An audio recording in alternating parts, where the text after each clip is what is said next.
Hey, what's going on, everybody? Welcome back to All Access Gaming Entertainment. I know normally Dizzle will be the intro, but he's giving me the honor of doing the intro today because today is pretty much a sad day. If you don't know, Dizzle's here, so it's myself and Dizzle, the two pioneers, Mr. Ink. Mr. Ink, yes. We'll talk about that. We'll talk about that later. That's probably another broadcast. What's up, Diz? How's everything? Everything's good, and well, like you said, it's a sad day in the gaming world. Yes. We lost Satoru Iwata. He died to that bitch of cancer. It's taking everybody's life. It's ridiculous. Yeah. You think something so deadly, the world will put more focus on just trying to get rid of this plague. But sadly enough, he died at 55. Apparently he died Saturday. It's just really sad. For those who are new to gaming, this will allow me to do this intro simply because I pretty much grew up on an era where Nintendo first came out, and Iwata was a big part of that. He used to run HAL Laboratories, and so you see classics like Pokémon, Earthbound. He was involved with that. But I say the one thing, what makes him so important was a lot of CEOs today, they're CEOs because of their business savvy, whatever. He was actually a game developer. He went to school in Tokyo for it, and then he actually started out as a freelancer for Commodore in Japan, and then he got a job freelancing for HAL, and then he became a full-time employee, ran HAL Laboratories, and then he just worked his way up the chain to CEO of Nintendo. And he always says, even as a CEO, he says that even as a businessman, he looks at things as with the mind of a game developer, but with the heart of a gamer. You know what I'm saying? He never let go of him being a gamer. So every intention, every decision he made was always for the best as a gamer. Whether we agree with it or not, whatever how things turns out, I could say out of between Sony, Microsoft, Nintendo, Activision, all the leaders, all the big ones of the industry, he, and I would say also Miyamoto, them two are gamers. They actually gamed, and then from gaming, they developed games, and then they just became, top dogs, but they started out from the bottom. They didn't have money or they didn't go from one business and decide to jump in the gaming industry while the iron was hot. They didn't do that. They were here from the beginning. In fact, they were the ones that helped save the gaming industry, because in '83 the gaming industry crashed because of Atari. Atari was literally putting out games for their 5200, 2600, but with no quality control. So people imagine buying like a 360 game or an Xbox game, and you put the game on, and there's no game even on the disc. There's nothing. Like, it's a blank disc, and you can, it was bad. Like, you were putting cartridges and there was no game. It would just be like the screen title and that's it. And there was no one to hold accountable. And it was happening like almost all the time. Or just people would just like, developers would just make games without going through Atari, and sometimes it wouldn't even work or whatever at all. There was like no quality control, whatever. So Nintendo came out, and one of the first thing was, if it doesn't have the seal, the Nintendo seal quality, it just, don't buy it. That was their thing. You had to have the seal back then. So it raised the bar for the industry in terms of quality of games, in terms of content and stuff like that. They really held that system tight to the chest. So they started out, they made the industry better. They made the industry pushed the idea of what a first-party developer should be. You understand what I'm saying? A developer that takes charge of their console and holds third-party accountable for the games they put on their console. Because no matter what, you're a third-party developer, you make a game or whatever, but if that game sucks, bad, whatever, you're always gonna blame the console that you played on. So like, for example, I'll give you for example, like Fallout 3, when it came out on the PS3, it was a lot of glitches on that sucker. You know what I'm saying? And even though it was Bethesda who made the game, everybody looked at Sony and it's the console and all this stuff. You know what I'm saying? To a certain degree, the console owner will always get blamed Even though, you understand what I'm saying? Because they expect the people who make the console to ensure third parties put proper games in check, you know? And Nintendo realized that, and you're talking about in the 80s. So they set the standard and stuff. So, regardless how things now, how people feel about Nintendo now, the industry is the way it is because of Nintendo. You know what I'm saying? Overall. How first party looks at their consoles, how they manage their consoles, how they take responsibility for their consoles, and the level of quality of these consoles. It was no doubt Nintendo and Iwata had a big part of that. And simply because they were gamers, they knew what it felt like to buy something and the game doesn't work. And they didn't like that. So they took that feeling and made sure that Nintendo would not be that company to do that. And then everybody, you know, followed along. I will say this, another big thing about Nintendo, believe it or not, they helped give birth to the PlayStation. Iwata was one of the few people that saw CD gaming was the future. You know what I'm saying? That's a whole different segment on how PlayStation and Nintendo fell apart at the last minute. But ultimately, well, I could give you a quick. Ultimately, Sony wanted to keep the Sony games as their titles. Nintendo didn't agree with that. So that's really the short story on that. But Nintendo saw a vision. They went with Sony. Sony was like, you know, we'll build your vision. The deal fell apart. So now Sony was left with this product. And they decided, you know what, instead of losing the millions or whatever we invested in, let's just rename it and make it its own identity, and hence the PlayStation. So in a way, Nintendo helped us get what we love now. They're just that amazing. Yeah, we could talk about this on different podcasts because it is an amazing story. But technically, Sony only got into gaming because of Nintendo. Because Nintendo wanted a CD player, you know, and they made it, which was, you know, the PlayStation. Yeah, but it was an add-on. You know, kind of like how Sega CD made their add-on. Nintendo wanted that. The only disagreement they had between them was who would own the game. Sony says, no, we own the games because the CDs is ours. Nintendo didn't agree with that because obviously it's our brand. It's a Nintendo console. You can't say you're going to keep our games. So Nintendo, at the last minute, split it with Sony, but the system and everything was already developed. The controller, everything. So really, PlayStation's here thanks to Nintendo's vision, in a way. Partially to their vision of CD gaming, which ultimately was their demise, in a way. It's just funny. But that's just the type of company Nintendo was. They were far ahead. Iwata personally, Super Smash Brothers was his project. Yes, you know, especially on 64. Oh my God, the game was amazing. And Melee, it was just amazing. And Kirby was his. Yeah, Kirby was also another one of his, and Pokemon. Kirby was honestly is like my all-time favorite character. Like mascot type game, right? Yeah. Kirby's my man. Yeah, and then also Pokemon, and we know how huge Pokemon was. Oh yeah. He was part of that, and then his idea, Wii and Miyamoto, them two also thought about the Wii. So I know a lot of people, like the core gamers like us, didn't really care for the Wii, but when you look at the Wii, it was good. It was like, you know, remember, Ray, how our family enjoyed the Wii, Karen, Janine? Yeah. It's because they didn't like the PlayStation and Xbox. It wasn't for them. Yeah, it's not. But the Wii was for, you know, for the people who were excluded. Admit, it's true. If you really want a family console, the Wii was it. The Wii was it. The Wii is something that parents to play with their kids, can enjoy with their kids. And I always said it. Wii games that are developed strictly for Nintendo are amazing games. Yes. They are amazing games. Listen, like, you know, Mario's genre. Yes, Metroid. When you look at the few games, some of them were like some of the best games the industry made. Metroid Prime was amazing. Super Mario Galaxy.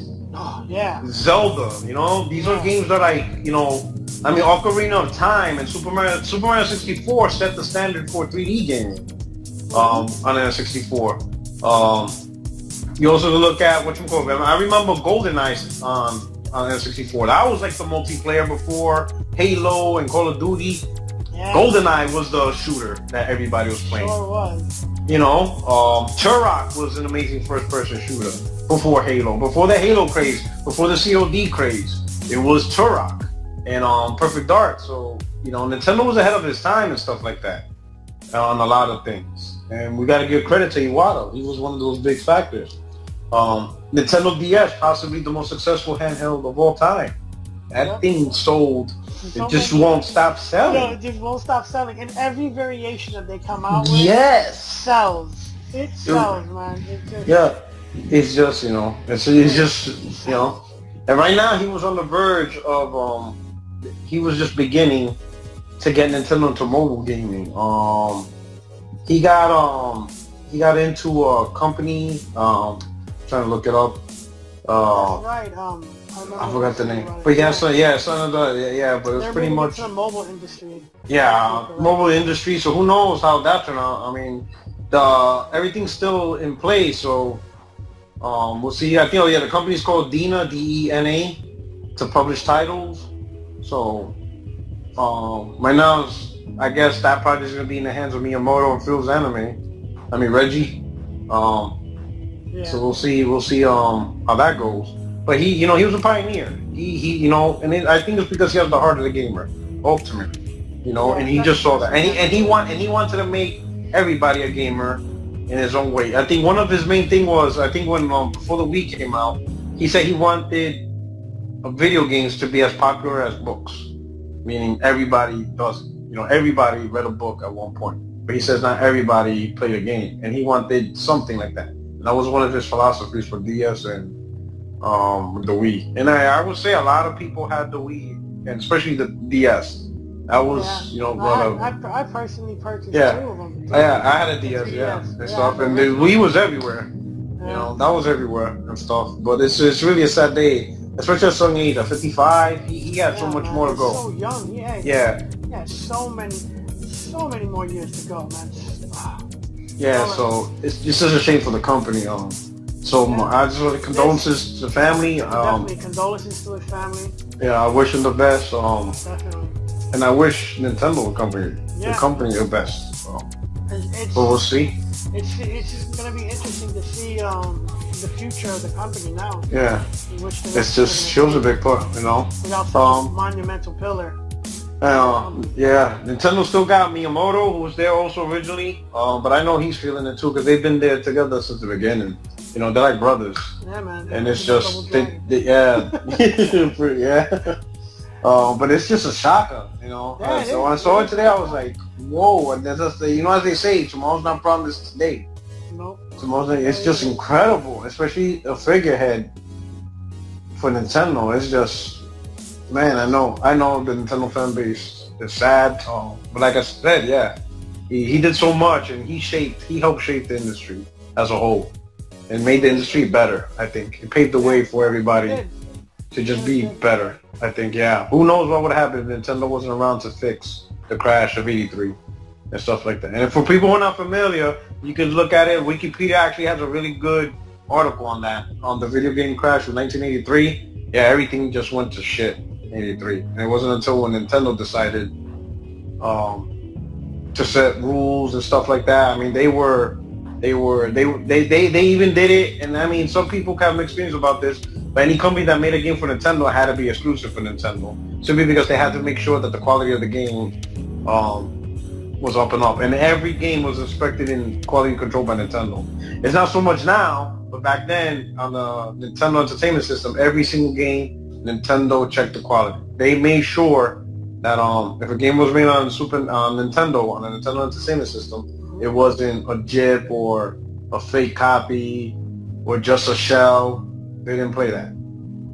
They made sure that Nintendo skill quality meant something. I was like, and I think that set the industry straight. And then with their practices of always trying to innovate, they were the first ones to do shoulder buttons for the controllers. Shoulder buttons. That's huge now. But was Super on the Super Nintendo? Super Nintendo. The LNR. Super Nintendo. They always had the best D-pad. Yep. Nintendo brought back analog controls in a useful way with the N64 before everybody did. The Rumble Pack. The Rumble Pack. I remember that. It was just a constant. They made consoles with 4 ports built in, so you didn't have to get a multi-adapter. So you can play 4 like there was a 64 with 4 players. Mm-hmm. So Nintendo was ahead of its time on a lot of stuff. On a lot of the standards that people built upon and made better, it began, the spark began with Nintendo. Nintendo started it with a spark. Other people may have done it better, like Nintendo, let's say like Sony's controller, going with 4 shoulder buttons and dual analogs. Sony had an idea that was better, but the spark was Nintendo. Nintendo initiated that initial spark. Other people just did it better, It was Nintendo who said, hey, we got to do CD gaming. This is the future. Other companies just went and did it better, But Nintendo innovator. They were the ones that knew which direction, stuff like that. And even Sony, remember, Sony went with the Move controllers, But it was Nintendo who initiated that, Yeah, and then a little variation with the Kinect. So you got to see Nintendo are innovators. They're trendsetters, True. Some people do it better, some people do it worse, but ultimately somebody's going to try to follow Nintendo's lead one way or another, You're absolutely correct. So, I don't know. How you feel? What you think? No, like you were saying, it's definitely a hit to the gaming industry, as in, being sad, and my condolences go to his family. I feel he died way too young. I feel he had a lot more he could give to the world and to the gaming industry. I'm now hearing what you have to say. I feel like he was a big asset to the gaming industry. It is true. A lot of his decisions and his vision for the gaming world molded what we now I would take for granted in gaming, and what we enjoy playing. A lot comes from him, as I would say, like the grandfathers of gaming. You could honestly say. Yeah. And it's sad. It really is sad, to see him go at such a young age. Especially since Nintendo Direct was not that long ago, and he was there. It's sad. Yeah. I hope. It makes you wonder. That level of talent to lose, what with all the things he did in the past, what are we now going to miss out in the future now that he's not around? What some of the things he could have still brought. So I hope developers see this as, we don't have a lot of time, so if we have visions for gaming, let's push it out there. Let's not. I understand gaming is a business, but don't make the business side the #1 aspect of it. Take a risk, take challenges, push gaming forward. Take risk on games, new concepts, new gameplay initiatives, because you never know, if you don't do it today, you may not be promised tomorrow to get your vision out, and in the end, the industry loses out, the industry through innovation grows, and I'm pretty sure there's a lot of developers out there that's like, man, this sounds like a great idea, great concept for a game, but let's not worry about that, we'll put that on the chalkboard later on, let's do another first-person shooter. All right, let's do another racing game. Or let's do another this, Yeah. Because they always think they can always make this idea later on. Oh, we'll wait till PlayStation 4 and Xbox reach 50 million. Then we'll create this innovative game. Because then we think they'll sell better. If you have something great, do it now. Because, that idea that's stuck in your head, if you go tomorrow, that's it. That idea, that possible new hit franchise, new title, new way of gaming is gone forever, So leave your mark now in the industry, At least we could say Iwata definitely left his mark on the industry, by a long shot, by miles. So he's done a lot, Either him or him being part of a team done a lot for the industry, a whole lot, more than probably what most would be able to do in their own lifetime, But I'm just saying for the developers now, you're not promised tomorrow. So take be courageous. Take a chance. Just take a chance. Take a chance. Do it. Just like he did. Take a chance and be innovative. Of course. Exactly what the new developers need to. Yeah, don't be afraid to fail. Because the only way you'll be successful is if you attempt. If you're not afraid to fail. You know what I'm saying? They say, how the phrase go, every shot you don't take is a miss. You know what I'm saying? Yeah. Every shot you don't take is a miss. Every shot you don't take is a miss. So take a shot. Because if you don't take it, then it's a miss anyway, So it's one of those, but yeah, crazy. Definitely. Well, I guess we conclude this podcast. You know, our condolences go out to, you know, the Iwata family and everybody who knew him personally. You know, and definitely come back and listen to more of our podcasts. We'll be here every week, review content. As always, subscribe, give us a like, share us on your social media, and as always, thanks for listening, thanks for watching. All right, good night, everybody.